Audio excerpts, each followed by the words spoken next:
YSR Congress party కంచుకోట మన జగ్గంపేట అంటున్న ఒమ్మి రఘురాం జగ్గంపేట నియోజకవర్గంలో ప్రస్తుతం జరుగుతున్న పరిణామాలకు పార్టీ శ్రేణులు ఎవరూ ఆందోళన చెందవలసిన అవసరం లేదన్నారు.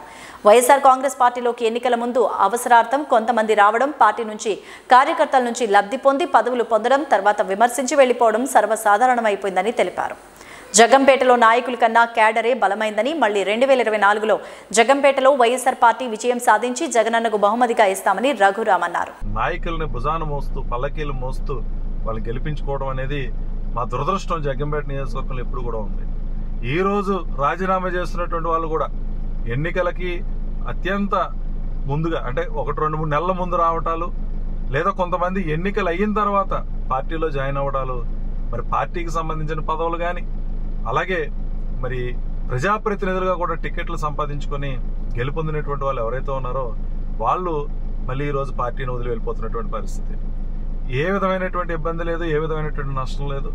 నేను ఒకటే కోరుతా ఉన్నాను, వైఎస్ఆర్ కాంగ్రెస్ పార్టీ నాయకులు కార్యకర్తలు ఎవరైతే ఉన్నారో మనందరికీ కూడా బాధగా ఉంది. కష్టపడి పనిచేస్తా ఉన్నాం, పార్టీ సరైనటువంటి గుర్తింపు ఇవ్వట్లేదు. గెలుపొందినటువంటి వాళ్ళు వాళ్ళ ప్రయోజనాలు చూసుకుంటూ పార్టీని గాలికి వదిలి వెళ్ళిపోతా ఉన్నారు. వస్తున్నారు, ఎవరో ఒకరు ఉపయోగించుకుంటున్నారు, వెళ్ళిపోతున్నారు. మనకేంటి ఉపయోగం అనేటువంటి బాధ సామాన్య కార్యకర్త నాయకుడికి ఉంది. కానీ పార్టీని జెండాని వదిలేటటువంటి పరిస్థితి కానీ జగన్మోహన్ రెడ్డి గారిని కింద పడకుండా చూసుకోవాల్సినటువంటి మనోనిపురంతో ఈ రోజుకి కూడా అందరూ ఉన్నారు. ఆ విషయం నాకు తెలుసు.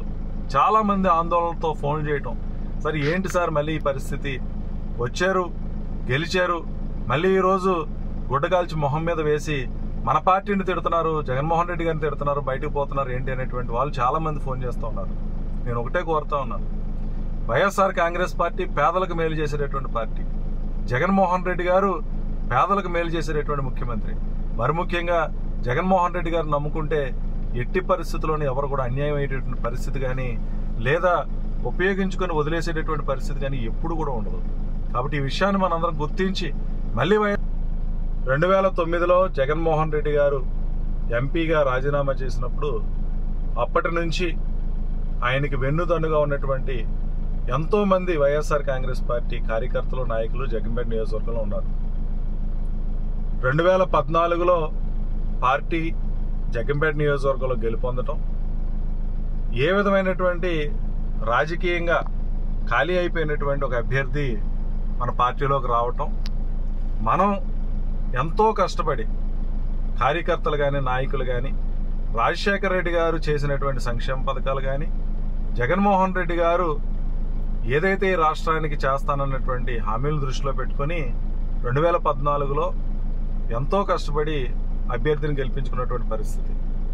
2016లో గెలిచినటువంటి ఆయన పార్టీని వదిలి స్వప్రయోజనాల కోసం వెళ్ళిపోయినప్పుడు కూడా ఆ రోజు కూడా ఈ రోజు రాజీనామాలు చేస్తున్నట్టుగానే మూకుమ్మడిగా ఎవరైతే గెలుపొందినటువంటి అభ్యర్థి ఉన్నారో, ఎమ్మెల్యే ఉన్నారో ఆయన కూడా అందరూ వెళ్ళిపోయినప్పటికీ కూడా పార్టీ క్యాడర్ ఎక్కడ చెక్కు చెదరకుండా మనోనిబ్బరంతో నిలబడి పార్టీని మళ్ళీ యథాస్థితికి తీసుకొచ్చుకొని 2019లో మరొక అభ్యర్థి రాజకీయంగా ఏ విధమైనటువంటి ప్రాధాన్యత లేనటువంటి ఒక అభ్యర్థి మళ్ళీ మన పార్టీలోకి వస్తే ఎంతో కష్టపడి పార్టీకి సంబంధించినటువంటి నాయకులు కార్యకర్తలు జగన్మోహన్ రెడ్డి గారి మీద అభిమానంతో, రాజశేఖర రెడ్డి గారి మీద ప్రేమతో, మరి ముఖ్యంగా పేద ప్రజలకు మేలు చేస్తానని ఆయన చేస్తున్నటువంటి ఏదైతే హామీలు ఉన్నాయో హామీల దృష్టిలో పెట్టుకొని మళ్ళీ వచ్చినటువంటి అభ్యర్థిని అత్యధిక మెజారిటీతో జగ్గంపేట నియోజకవర్గంలో ఎప్పుడు ఎవ్వరూ